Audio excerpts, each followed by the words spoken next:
SLBC టన్నెల్లో చిక్కుకుపోయిన కార్మికులను కాపాడేందుకు రెస్క్యూ టీమ్స్ విశ్వ ప్రయత్నాలు చేస్తున్నాయి. మరోసారి టన్నెల్లోకి వెళ్లేందుకు ప్రయత్నాలు జరుగుతున్నాయి. నిన్న రాత్రి ఎన్డీఆర్ఎఫ్ బృందం టన్నెల్కి వెళ్ళింది. 8 మంది కార్మికులను క్షేమంగా బయటకు తీసుకొచ్చేందుకు ప్రయత్నించింది. అయితే 12 కిలోమీటర్ల మేర లోపలికి వెళ్లగానే సమస్యలు తలెత్తాయి. మోకాళ్ల లోతులో బురద పేరుకుపోయింది. అంతేకాకుండా నీటి ప్రవాహం ఎక్కువగా ఉండడంతో వెళ్లిన కాసేపటికి ఎన్డీఆర్ఎఫ్ బృందం వెనక్కి వచ్చేసింది. డ్రోన్లను టన్నెల్లోకి పంపించి పరిస్థితిని పరిశీలించే ప్రయత్నం చేస్తున్నారు. నీటిని తొలగించి ఎలా ముందుకు వెళ్లాలనే విషయంపై ఎన్డీఆర్ఎఫ్ టీం ప్లాన్ చేస్తోంది. ఇవన్నీ వర్కౌట్ కాకపోవడంతో భూ ఉపరితలంపై నుంచి రెస్క్యూ ఆపరేషన్ చేసే ప్రయత్నం చేస్తూ ఉన్నారు. ప్రస్తుతం ఎన్డీఆర్ఎఫ్ బృందాలు, ఇండియన్ ఆర్మీ ఈ రెస్క్యూ ఆపరేషన్లో పాల్గొంటోంది.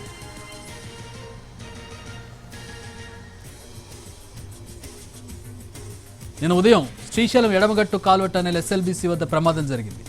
8:30కు టన్నెల్ పైకప్పు కూలి 8 మంది కార్మికులు అందులో చిక్కుకుపోయారు. ఇందులో 2 ఇంజనీర్లు, 2 ఆపరేటర్లు, 4 కూలీలు ఉన్నట్టుగా తెలుస్తోంది.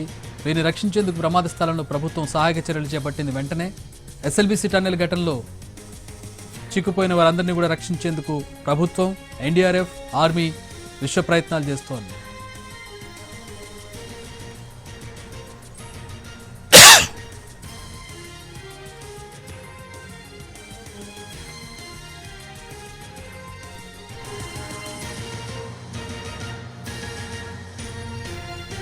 నిన్న సహాయక చర్యలను పర్యవేక్షించిన నీటిపారుదల శాఖ మంత్రి ఉత్తమ్ కుమార్ రెడ్డి ఈరోజు మరోసారి టన్నెల్ వద్దకు చేరుకున్నారు.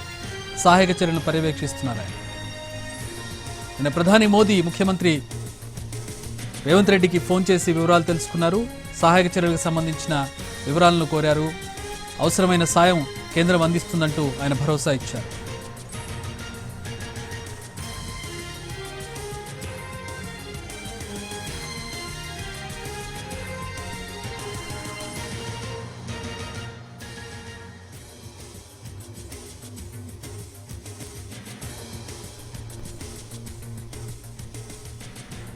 ప్రస్తుతం సహాయక చర్యలు ఏ విధంగా జరుగుతూ ఉన్నాయి?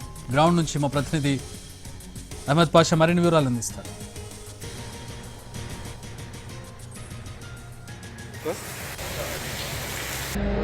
ఎస్ఎల్బీసీ టన్నెల్లో చిక్కుకున్నటువంటి 8 మందిని కాపాడేందుకు సహాయక చర్యలు ముమ్మరం చేశారు. ప్రస్తుతం ఒక ప్రత్యేక రైల్లో సిబ్బందితో పాటు డీవాటరింగ్ చేసేటువంటి కార్మికులంతా కూడా టన్నెల్ లోపలికి తరలి వెళ్తున్నటువంటి దృశ్యాలు మనం స్పష్టంగా చూడవచ్చు. ఇందులో ఎన్డీఆర్ఎఫ్ బృందాలు ఉన్నారు, కొంతమంది ఇంజనీర్లు ఉన్నారు. వారితో పాటు డీవాటరింగ్ చేసేటువంటి బృందం కూడా ఈ రైల్లో టన్నెల్లోకి ప్రవేశిస్తుంది. దాదాపు 12 కిలోమీటర్లు ప్రయాణించిన తర్వాత అక్కడ పేరుకపై ఉన్నటువంటి నీరు, మట్టిని, బురదని తొలగించేటువంటి ప్రాసెస్ చేపట్టేందుకు వీరంతా కూడా లోపలికి తరలి వెళ్లారు.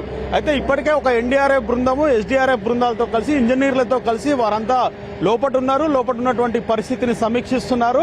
అయితే రాత్రి వెళ్లినటువంటి ఎన్డీఆర్ఎఫ్ బృందాలకు, ఇంజనీర్ల బృందాలకి విద్యుత్ సరఫరా లేకపోవటము, లైటింగ్ వ్యవస్థ అక్కడ సరిగా లేకపోవడంతో పాటు సిగ్నల్స్ లేక డ్రోన్స్ కూడా పనిచేయలేదు.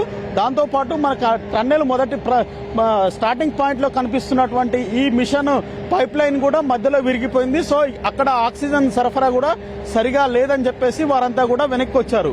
అయితే దాన్ని మెరుగుపరుచుకోవడంతో పాటు అక్కడ లైటింగ్ వ్యవస్థని పునరుద్ధరించడము, ఆక్సిజన్ పైపులను పునరుద్ధరించడము, దాంతో పాటు సిగ్నలింగ్ వ్యవస్థను చెక్ చేసుకుంటూ లోపల ఉన్నటువంటి వాటర్ ని తొలగించే ప్రక్రియలో భాగంగా, డీవాటరింగ్ ప్రక్రియలో భాగంగా ఆ వాటర్ ని బయటికి పంపించేటువంటి ప్రక్రియ, మరోపక్క మట్టిని ఏ రకంగా బయటికి పంపించాలి అన్న అంశాలపై ఈ బృందం అంతా కూడా ప్రస్తుతం లోపలికి వెళ్ళింది.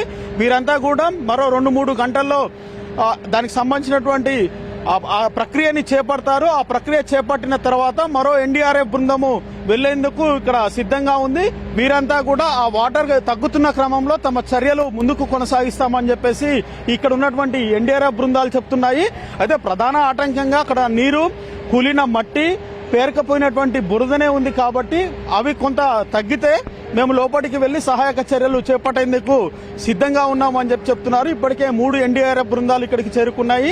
ఆర్మీ బలగాలు కూడా ఇక్కడికి చేరుకున్నాయి. సింగరేణికి సంబంధించినటువంటి రెస్క్యూ టీం కూడా ఇక్కడికి చేరుకుంది. ఆ లోపల ఉన్నటువంటి 8 మందిని కాపాడాలి అన్న కోణంలో వీరంతా కూడా సిద్ధంగా ఉన్నటువంటి పరిస్థితి మనకి ఈ టన్నెల్ వద్ద కనిపిస్తా ఉంది.